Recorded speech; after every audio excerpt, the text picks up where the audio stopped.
Namaskar, good evening. So it is my pleasure today to introduce Dr. Konrad Elst. Let me give a little bit more introduction about Dr. Elst for people who are not familiar with his works. Dr. Konrad Elst obtained his doctorate in Oriental philosophy and history from Catholic University of Leuven in Belgium, 1998. This was based on his MA degrees in Sinology, Indo-Iranian Studies, and Philosophy, and his research stays at Banaras Hindu University. After a research stay at Banaras Hindu University, he did original fieldwork for doctorate on Hindu nationalism, which he obtained magna cum laude in 1998. As an independent researcher, he earned laurels and ostracism in his findings on hot items like Islam, multiculturalism, and secular state, the roots of Indo-European, the Ayodhya Temple Mosque dispute, and Mahatma Gandhi's legacy. He worked mostly on foreign desk journalist, both freelancing and in employment, and also served as a foreign policy assistant in Belgian Senate. Dr. Elst is presently affiliated to Sanchi University of Buddhist and Indic Studies, and occasionally teaches at Indus University, Ahmedabad, and Private Indology Academy in Houston. He has authored dozen peer-reviewed papers, co-authored several books, and contributed to a dozen more, authored 18 English and 8 Dutch books of his own. Some of his noted works are Gandhi and Godse, 2001, Decolonizing the Hindu Mind, 2001, Why I Killed Mahatma in 2018, Who is Hindu, back in 2002. He has participated in various numeric, academic, and other conferences, and he has organized one. His publications mainly concern divergent aspects of subcontinent's interreligious situation, Indo-European studies, and fundamental questions of religious thought, democracy, and language policy in both European Union and India. He has also studied aspects of Taoism and taken part in short retreats of Zen, Vipassana, Himalaya Yoga, Ashravidya Gurukulam, Yoga Niketan, Brahmarshi Ashram, and the European Union of Yoga. He's also board member of Dutch language Belgian Yoga Federation. Without much ado and without much delay, let's give Dr. Konrad Elst an opportunity to speak. Today's topic is he's going to speak on the answer to the challenges that Hindus face today. Over to you, Dr. Elst.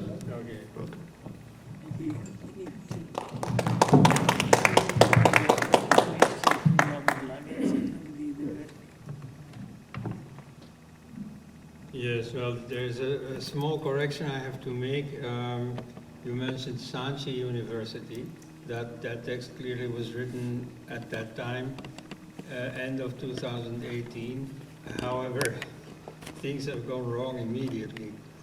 So I'll first fill you in on that. This was in Beijing in August 2018. Can you hear me?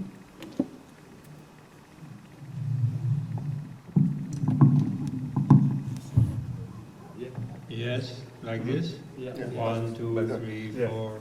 Yeah. Okay. Well, so there was a huge philosophy conference in Beijing, and I hadn't planned to go there. I'm a member of the Friedrich Nietzsche Society, which has an annual conference somewhere in Western Europe. And so I had applied that year to give a paper. And then it turned out that for that year they had scheduled their conference as 1 or 2 sessions within the large World Philosophy Conference once every 5 years, which that year took place in Beijing. So, okay, that was a good occasion to go to Beijing again. And it was a huge thing, 8 days with 80 parallel sessions. And so there were a few sessions about Indian philosophy. So I gave my paper elsewhere, but then I went to those sessions on Indian philosophy. Actually, it included the 15th of August, so we started the session with the national anthem. And then there was a session about Deen Dayal Upadhyay. It was the centenary that year. And so one speaker had not shown up. In fact, quite a few, because it seems to be difficult to get into China. But so they said, yeah, come on, you have to speak, you know.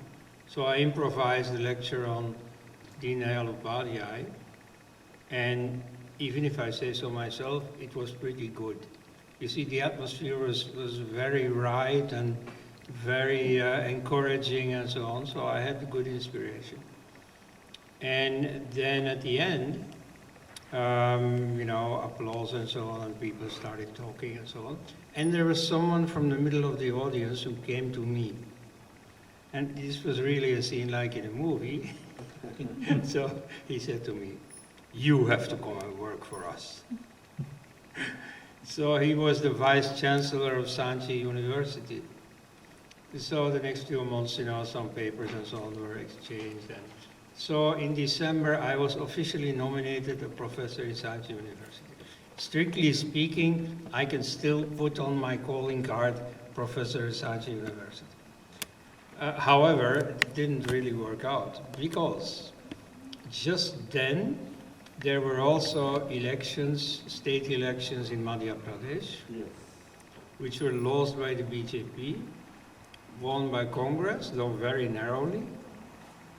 And so the Congress lost no time in nominating a Minister of Education, who immediately nominated a new Vice Chancellor in Sanchi University, who immediately scrapped me. So unfortunately, and I really liked the place, but what can I do? Anyway, so I've now been for another week or so in the United States, and I've been to a few temples.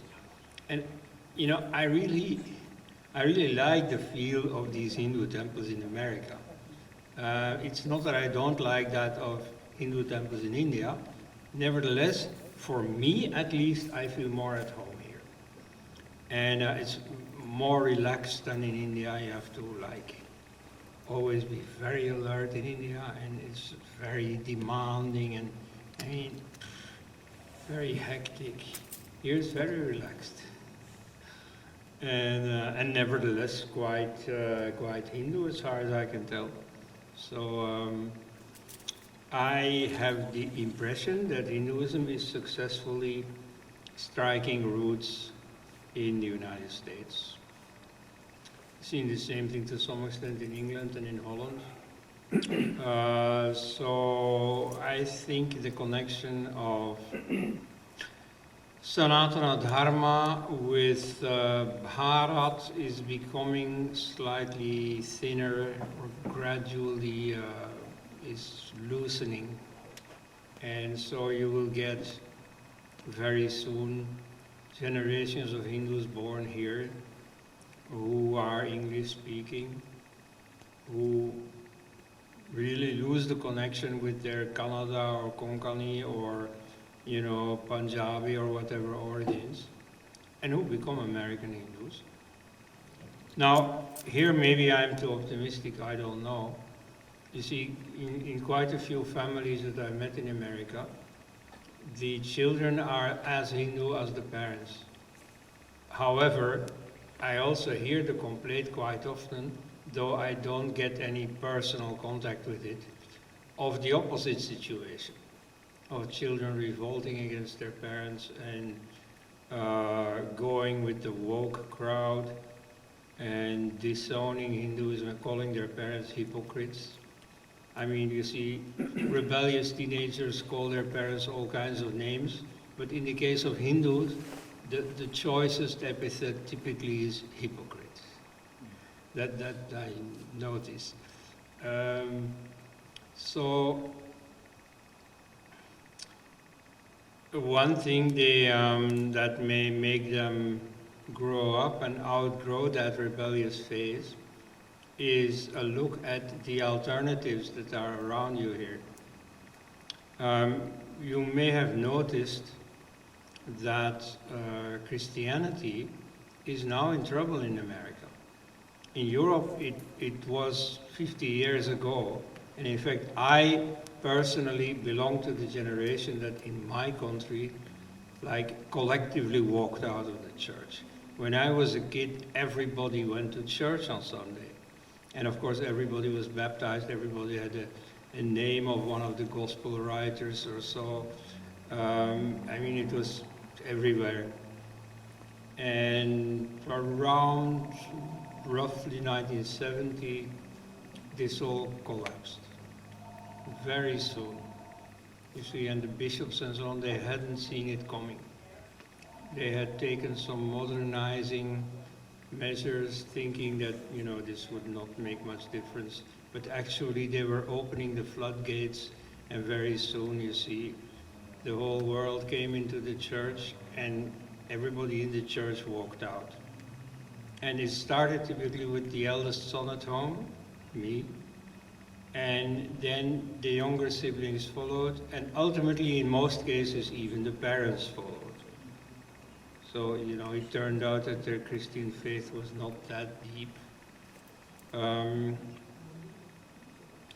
At the moment, you see the beginning of this same wave in Islam, strangely speaking. I mean, if you look at the demographic figures, you can only conclude that before the century is over, both Europe and India will be Muslim majority. Nothing to do about it. You can preach, oh yeah, Hindus should have more children, but I don't think you're going to get very far with this.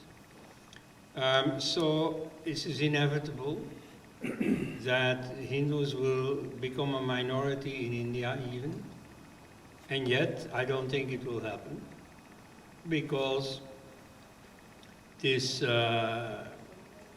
emptying that I have personally lived through in the case of Christianity, that is also starting to happen in Islam. And so if you look at the statistics of this Pew research in the Muslim world, you see that every 10 years they take polls, and I mean, they have scientifically very well prepared, to avoid the pitfalls of such opinion polls. Like, you see, many people say to pollsters that which they think that the pollster wants to hear, So, I mean, they take care not to fall into those pitfalls. And so what they notice is that in the last 30 years or so, every 10 years, the number of people who don't believe in Islam anymore goes up. And in the Muslim world, often they can't say so. Like I met in Sarnath, a Buddhist site, a Pakistani family that were Buddhists. And so they were Buddhists, just like the Taiwanese and the Japanese and so on who came there.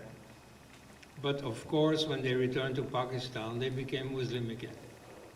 I mean, inside the home they were Buddhist, but outside nobody knew. And so in the Arab world and so on, you also have that kind of situation. In Muslim circles in Europe, or perhaps in India, in some corners of Indian society, like Bollywood or so, you have quite a few Muslims who become ex-Muslim and are quite open about it. And so I think that's more and more going to happen as it becomes a more common phenomenon. At any rate, in America now it's also starting to happen. You see, for the past decades we used to think of, the ex-Christian Europe, contrasting with still, sturdily Christian America, but that's also eroding. Some circles like the Irish in New England and so on, the exit from Christianity is largely happening. So, you see, compared to that, I think Hinduism has fairly good cards. Why? Well, look at the Indian Constitution. It encourages you all to develop the scientific temper. Now, I'm all for the scientific temper. Nehru made sure to put that in because, of course, he hated Hinduism, and he meant that as an antidote against Hinduism. And so he thought that if people become rational, then they will become less obscurantist, less superstitious, and so he concluded less Hindu. But in fact, it is true that in Hinduism certain dead wood is not going to survive the onslaught of the scientific temper. But the essence is going to remain. The essence of Vedanta, of Sankhya and so on, that's going to remain. And you see, religiosity, a religious feeling, certainly has a future. But certain belief systems, now they will not withstand the onslaught of the scientific temper. You see, to believe that, well, that we are all sinners, that is perhaps rational. But to believe that Jesus came to redeem us, to deliver us from sin, and that he did so, well, first of all, he's the Son of God, of course, so he incarnated, but not to live, but to die. So he gave his life for us, and then he conquered death by his resurrection. Now, I find that hard to believe. And so what I have seen myself is that as the, scientific education became democratized, more and more people simply could not go with this belief anymore. And so the same thing in Islam, you see this idea of revelation of scripture, especially when you read the reports of it in the Quran and so on, the way that Muhammad received these revelations. You see, personally, I have worked in a mental hospital, and I've seen quite a few people who heard voices and who thought God was speaking to them. So I'm not that impressed, and especially if you look at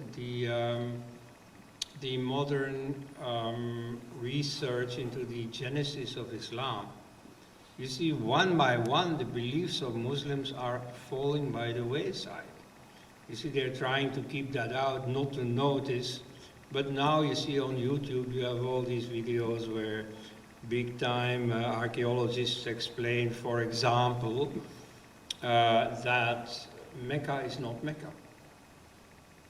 You see, at the time of the Ayodhya affair, with which I was closely connected, there was a big debate about whether Ayodhya is Ayodhya, whether that was the place where Rama lived, and if he had lived at all, if he had existed, and so on. Now, you see, if you look at Mecca, in Mecca the case is far more serious.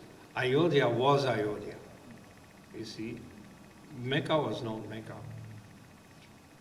If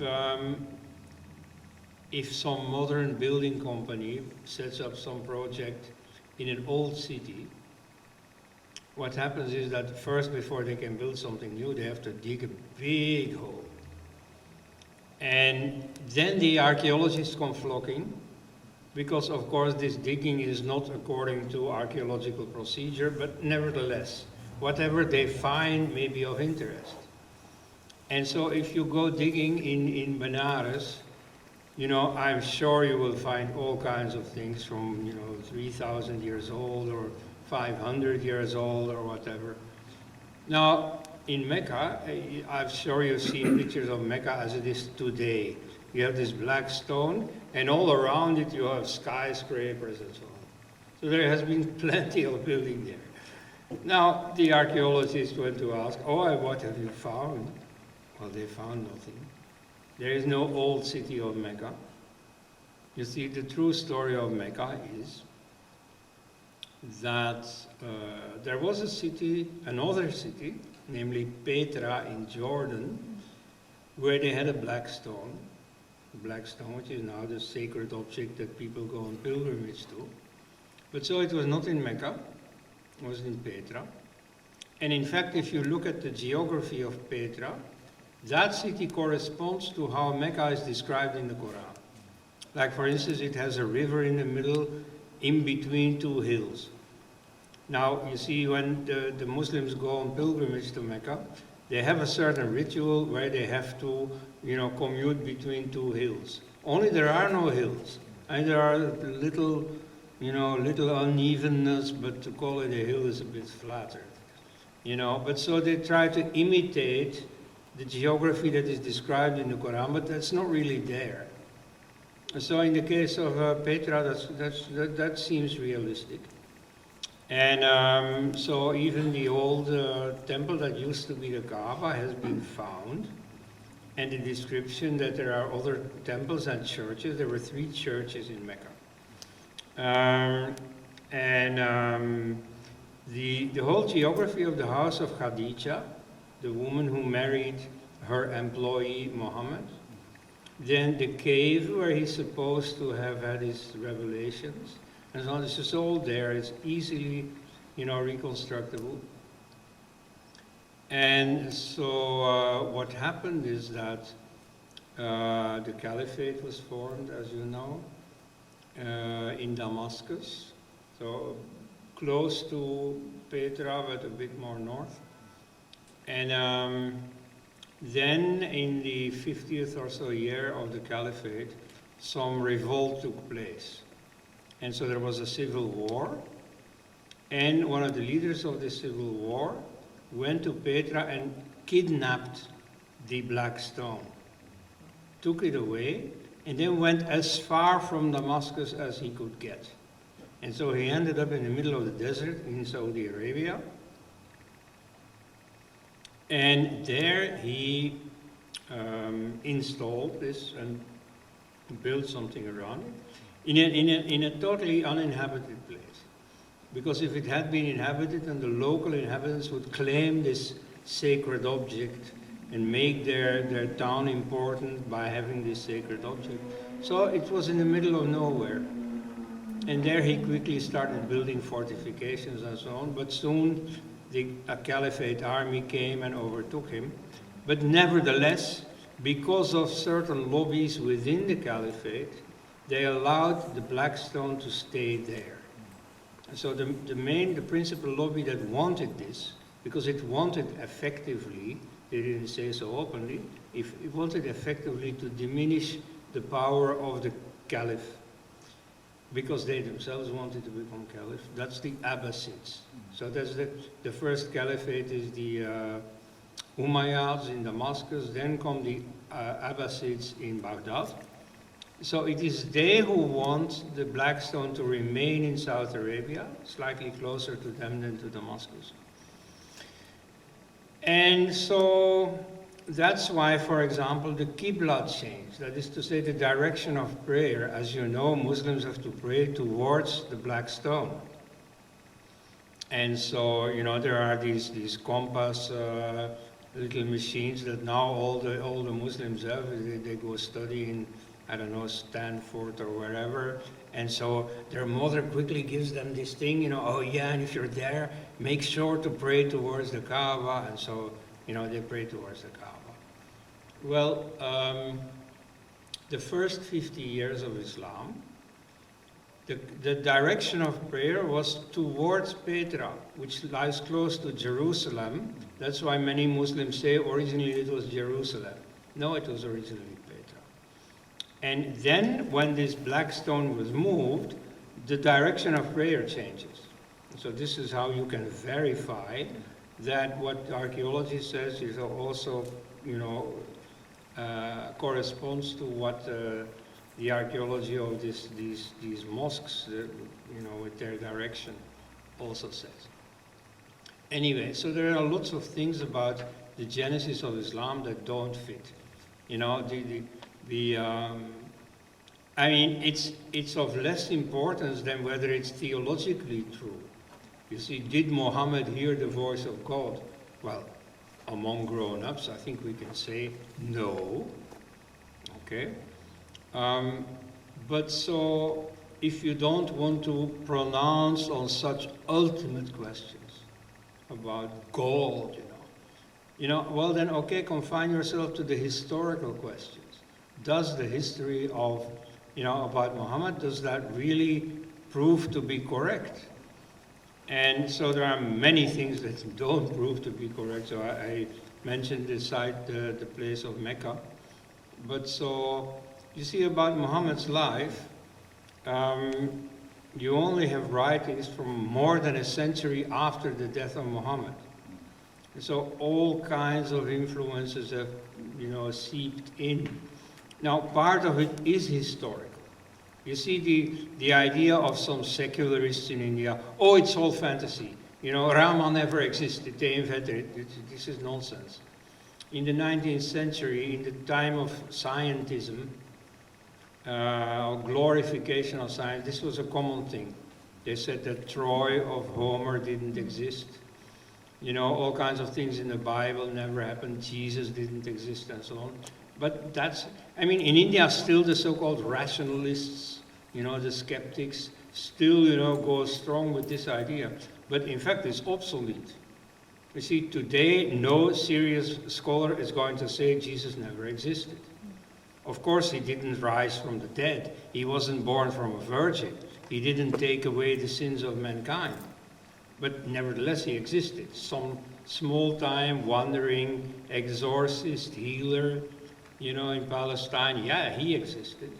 And maybe his name really was Jesus.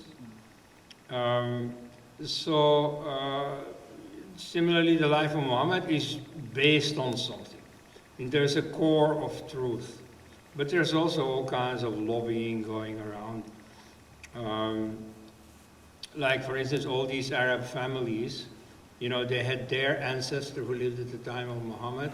So he had to shine brightly. Anything negative about him is tucked away, and so on. So, it's a very complex thing. You see, generations of historians can really fill their lives with it. There's a lot to research. So to what extent is this true? What exactly is true? What has changed? Why has it changed? But you see, to follow the traditions of Islam about this has become silly. It cannot really be justified anymore. So, and it's the same thing with Christianity. You see, there are some American Bible scholars who, precisely because of their thorough study of the Bible, have left Christianity. Like you may have heard of Bart Ehrman, one of the famous American Bible scholars. He was a priest himself, and so precisely because of getting to know more and more about it, he saw that, well, this is just a human artifact which, has gone through all the processes that you have with all human literature. And so it's nice, it's interesting, but to build a religion on it, now that is no longer tenable. You can accept in the childhood of mankind, this was the normal thing, but to keep on doing that is not serious anymore. So in the case of Hinduism, I'm afraid that certain things have also become untenable. Many of these stories in the Puranas are full of miracles, and if you agree that they're only stories, then it doesn't matter. There are still here and there Hindus who do believe all this literally. I used to not know, but the last few years I've come to know it all because they're all on Twitter and they attack me left and right, say you are an atheist and you don't understand, you're a Western mlecha, you don't understand, and so on and so on. And so you see there I hear them say that they take all this very literally. They believe, for example, that the Vedas have been revealed, just as the Quran has been revealed. Now, neither the Quran nor the Vedas have been revealed. And if you do not just learn the Vedas by heart, as so many born Hindus can do 100 times better than I can. But if you actually read them, if you take the contents, you can see, no, this is not a divine revelation. This is just a human book. And you can see, for example, when and where it was written. You see, God is everywhere in the universe, but the writer of the Vedas lived in the Bronze Age in northwest India. I mean, it was God writing it. Why hasn't he put kangaroos in there, and polar bears, and jaguars, and all those animals that don't live in India? No, it's only the elephant and the tiger and so on. See, and the people there are not living in caves anymore, and they're not driving automobiles either. No, they're specifically from the period of about 3,300 till 1500 BC, and specifically from northwest India. And you see, today when we look from the west here, we can say that certain products, haldi and ginger and so on, they come from India. But India is a big place. And so in the old days, you could still differentiate, this comes from South India, and this comes from the Himalaya, and so on. And so, with that knowledge, you can easily locate all these things precisely in northwest India around the Saraswati River. Or let's say between the Yamuna and the Indus River. So that's quite historical. Nevertheless, that doesn't mean that it's only a human artifact. The contents of the Vedas are quite special. So here and there you find interesting historical, geographical details, but you find a lot more. And so, so you find something of their spiritual world that shines through this poetry, these hymns. And what is really interesting about it? Well, the book itself is very interesting. What is really interesting is what is behind it. You see, one day the book perhaps will not be read anymore, or it will get lost, or nobody will understand Sanskrit anymore, or whatever may happen. But you see, the spirit behind it, that's what counts. And so, in all these introductory works, you say, oh, the Hinduism is based on the Vedas. Yeah, to some extent, I mean, as a historical fact, as a historical reality, that is more or less true, although there is a lot more in Hinduism than just the Vedas. But you see, the Vedas themselves go back to a vision that existed already before the first letter of the Veda was written. And it's ultimately that spirit that is the essence of Sanatana Dharma that you can go back to. You see, in some parts of the Vedas, it's very explicitly said what it is that they worship, that is really the center of the world. Aha, what is it? It's very simple. Let me first make a jump to the modern world. You see, you have all these ex-Christians in the West. Maybe not, in Alabama or so, but certainly in New York. And so scholars of religion ask them, you see, but if you don't believe in God, what is it that you believe in? And a typical answer that they give is, yeah, I don't believe in this bearded fellow in heaven and so on, but there is something. There is something. Yeah. And so this is a term that they use in scholarship of religion. They are the somethingists. Okay? Now, the Vedic people were also somethingists. You see, what they repeatedly say is that what they worship is tad, that. It's exactly the same word. It corresponds Sanskrit English, that. Tat Savitur Varenyam. And so that's a very enlightened, progressive way of seeing the divine. You see, it's beyond name and form. And so it's already early in the Rig Veda that you find the famous phrase, Ekam Sat Vipra Bahudha Vadanti.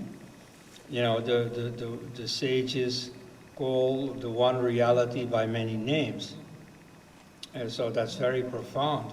So on the one hand, the many names are very legitimate.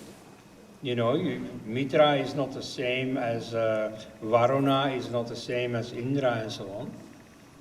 Yet, at the same time, they are all expressions of some deeper reality. Ekam Sat.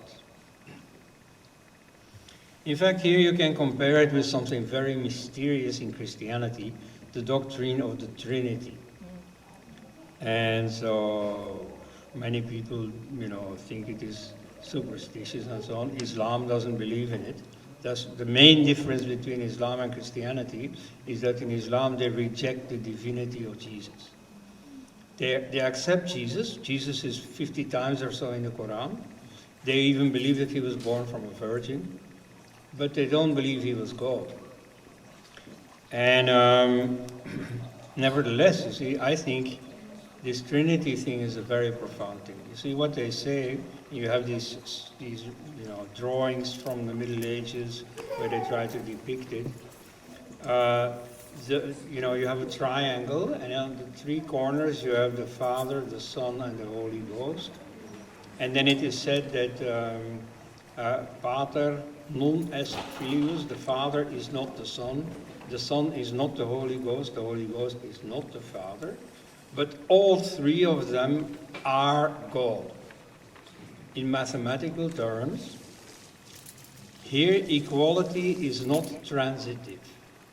That is to say, normally if you say A equals B, B equals C, then A equals C. That's called transitivity.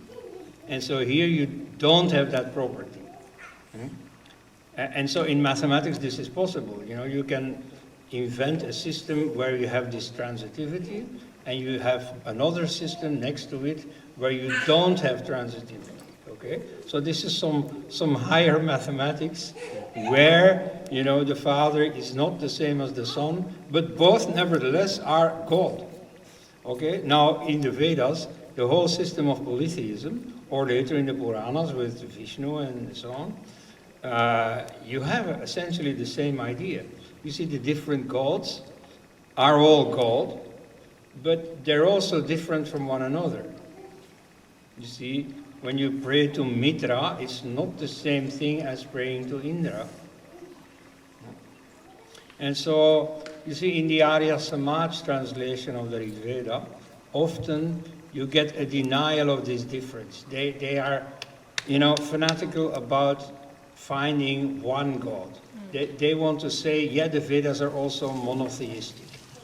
You see, after all, the Arya Samaj started in about 1870, when England was, when India was very firmly under the heel of the British, who, and when Protestant Christianity was very prestigious. And so they tried to mold Hinduism in the, model of Protestantism. So they insisted that no murtis, they were against murtis, and no many gods, no polytheism. So you see, you have these translations where, there is a talk about Mitra and Varuna and Matarishwan and so on. And in the English translation, it becomes God and God and God and God. And so the whole richness of Hinduism, with its very many gods, is completely lost because they perforce want to make this all one God. Now, in a way, you see, there's a truth to this, in the sense that all the gods are ultimately the same, are expressions of a same ultimate reality, but at the same time they're also different. And so that's one of the great things about Hinduism, that here you don't have this quarrel between monotheism and polytheism. I mean, so much blood has been spilled over this question. You see, Christians and Muslims have, killed so many people, invaded so many countries, including India, destroyed so much polytheist, idolatrous heritage, and all because they were obsessed with this distinction between one and many. Also in the struggle between Christianity and Islam. You see, Islam always said that Christians are really crypto-polytheists, that they don't have one God, they have three gods. And so that was worth killing for. So fortunately, you see, Hinduism is completely beyond that.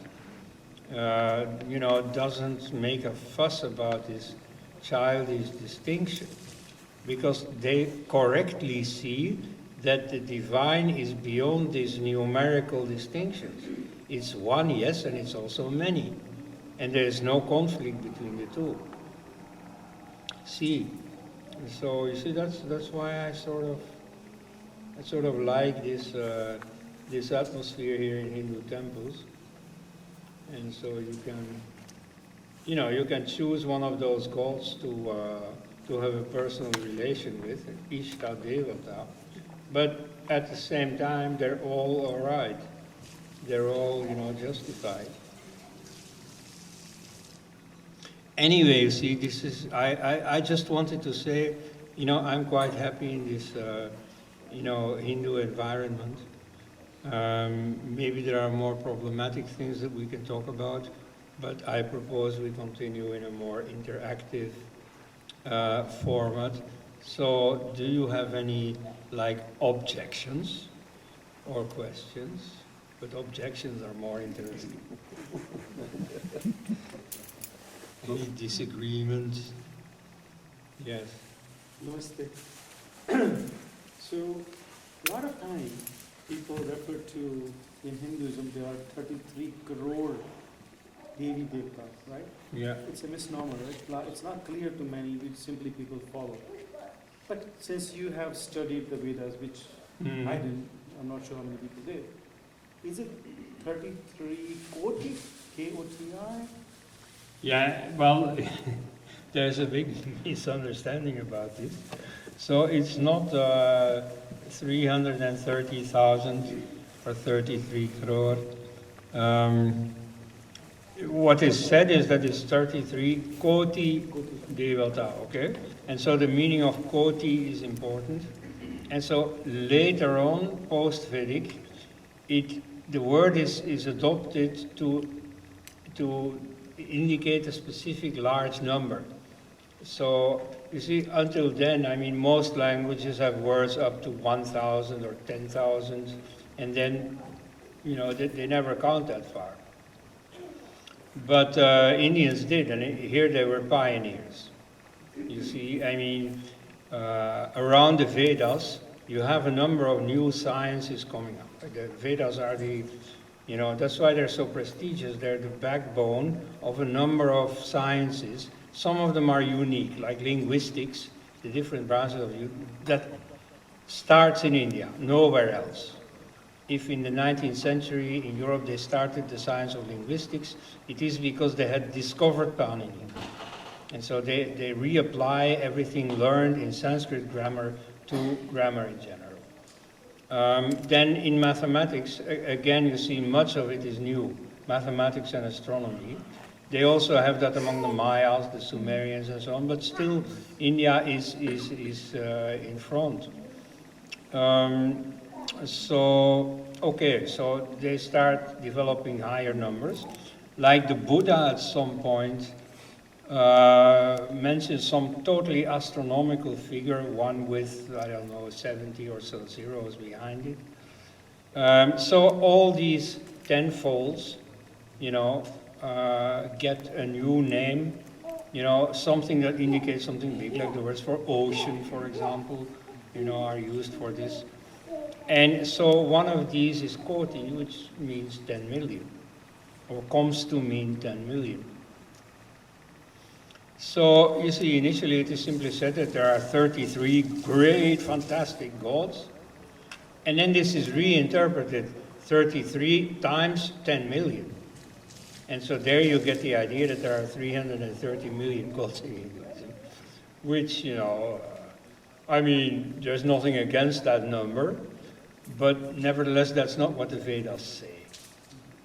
And it's an interesting number. I mean, you could in principle take any number, but this 33 is no coincidence.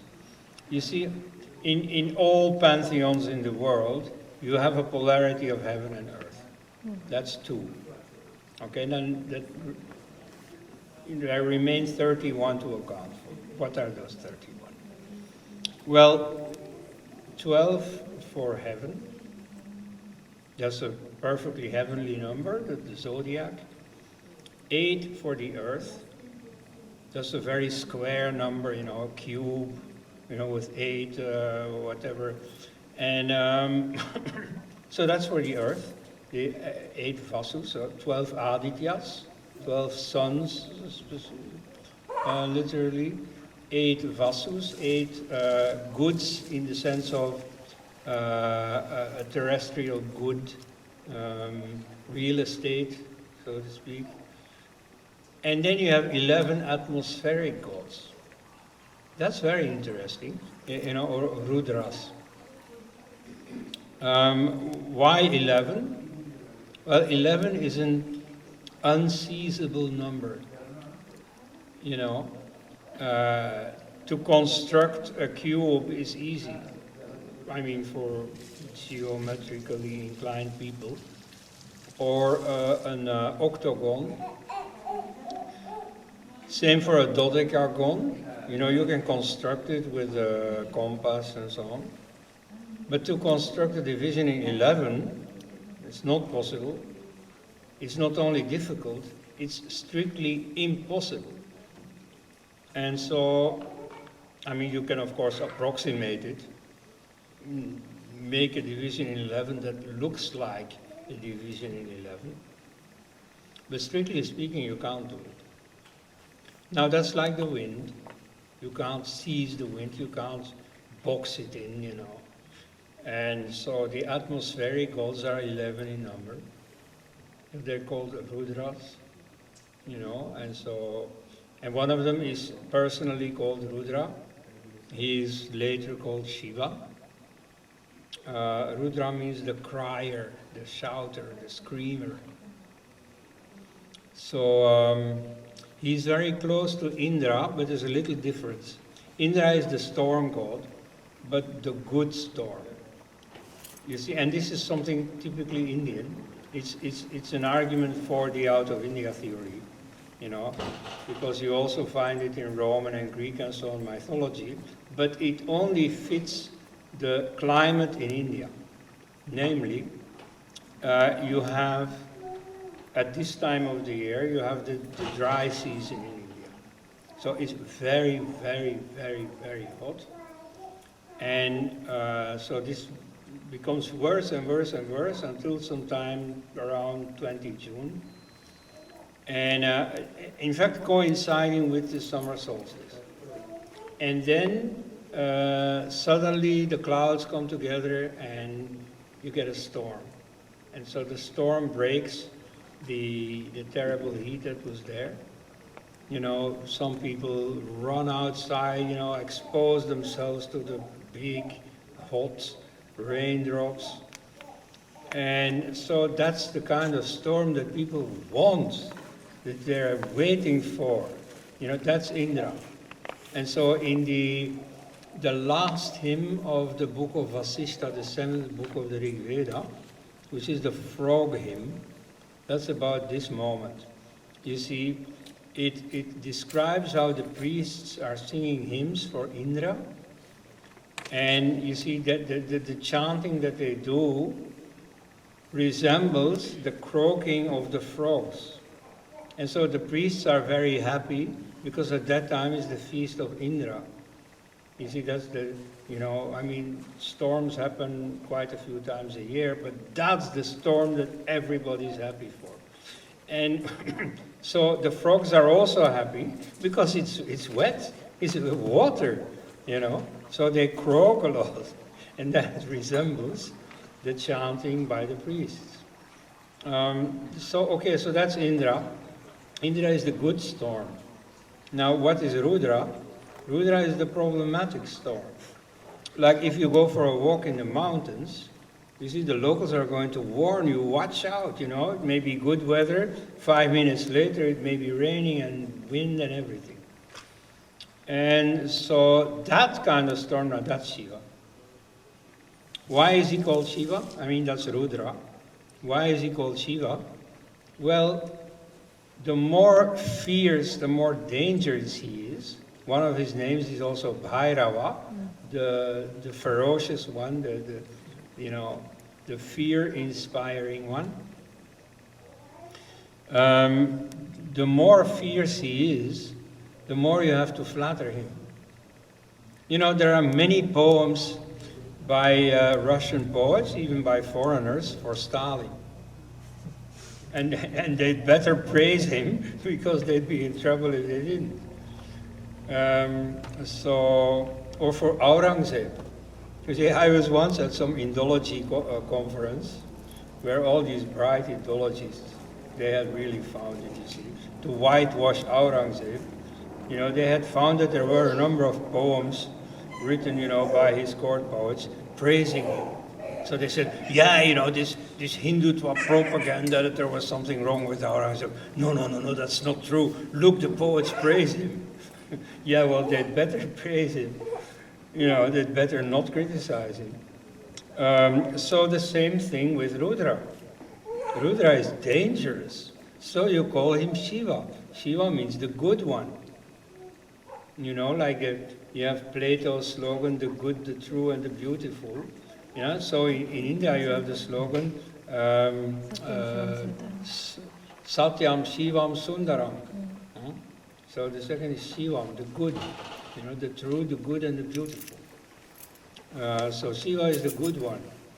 But, you know, there's a whole story to this. That's one of the nice things about the Vedas. There's a lot to say about them. But was that an answer to your question? Because I forget what the question was. Oh, yeah, the 33 gods. Yes. And so the number is not that important. In the Brihadaranyaka Upanishad, Yajnavalkya gets this question, how many gods are there? And he does say 33. But then he gets the question, yeah, but suppose we settle for 6. Yeah, 6 is also fine. You know, suppose we make it 3. Yeah, 3. Suppose we make it 1.5. Yeah, I mean, he's really pulling his leg, you know, 1.5. Yeah, 1.5.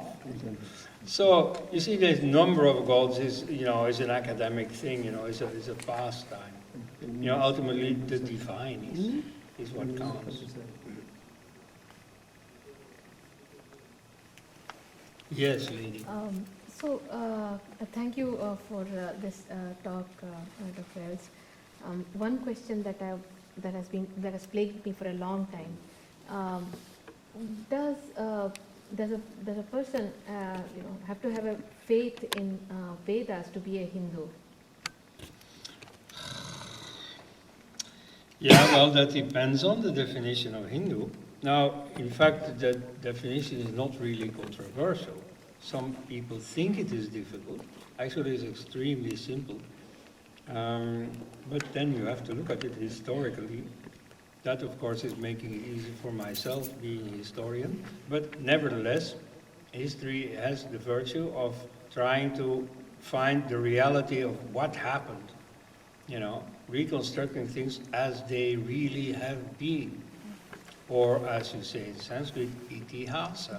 Thus it really was. Now, what happened is this.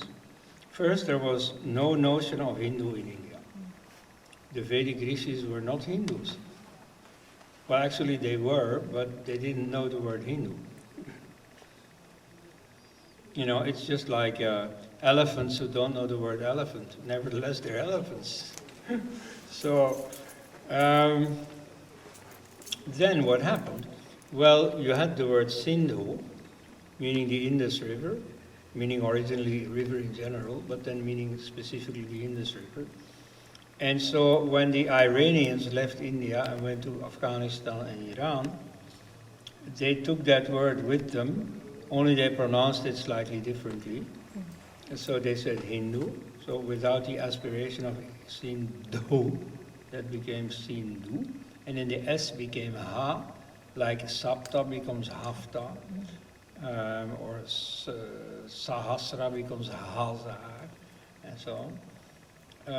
So here also, Sindhu becomes Hindu.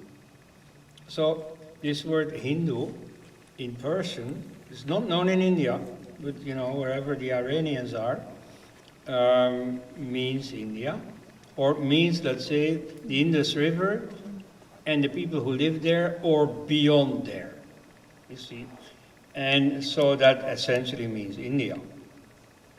Indeed, that's where the word India comes from, because then the Iranians transmitted that word to the Greeks, and so they pronounced it as India. And that's where English India also comes from. So it's just a geographical term. Every Indian is Hindu. Back then. Because what happened in between? Events, namely the Islamic invasions. And so they bring this foreign word into India. They, when speaking among themselves in Arabic or Persian, they use the word Hindu, and they use it to refer to other people than themselves. Namely, all Indians or all residents of India. They themselves don't really consider themselves India, but they're residents, or they become residents of India. But so they distinguish themselves from the native Indians. So what is a Hindu? It is every Indian who is not a Muslim. You see, recently this RSS leader, Mohan Bhagwat, has said every Indian is a Hindu. Now that's absolutely not true. That's also not the view of the founders of the RSS. That's not what Hedgewar or Golwalkar thought, or what Savarkar thought. That's a novelty, and that's trying to please the secularists. And it's just not true. Not every Indian is a Hindu. By the very definition that the Muslim invaders introduced into India, the Muslims are not Hindus. Very simple. Otherwise, all these Indians are Hindus. So whether they are Brahmins or Dalits or tribals or Buddhists or Jains or sects that didn't exist yet at the time, like Sikhs, Veerasaivas, the Ramakrishna Mission, the ISKCON and so on, they're all Hindus by definition, whatever they say. And so the question, who is a Hindu, is really very simple. You see, this a non-Muslim. Then when they realized there were also Christians in India, okay, non-Christian, but so non-biblical, non-Abrahamic Indians. As for Parsis, that's a bit dubious, because the Parsis, of course, also go to hell. They're also pagans or kafirs from the Islamic viewpoint, but they're not Indians. Even if they live in India for 1,000 years, you see, they still are counted as Iranians. And indeed, Mahatma Gandhi describes, when he lived in South Africa, that Indian Muslims who lived in South Africa had themselves registered as Arabs, and Indian Parsis had themselves registered as Iranians. So this national consciousness persists quite long. It's like, for instance, in Japan, you have a Korean community of 1 million people or so. They live there already for 4, 5, 6 generations. They still are considered by everyone, including themselves, as Koreans and not as Japanese. Nowadays in modern Europe, you wouldn't, think like this, but this the world over has been the way of looking at it. Anyway, so that's the special case of the Parsis. But so for Muslims and Christians, it's very simple. They're not Hindus. And conversely, for Buddhists and Sikhs and so on, it's also very simple. They are Hindus. Even if they go shouting, Hum Hindu Nahi, doesn't help.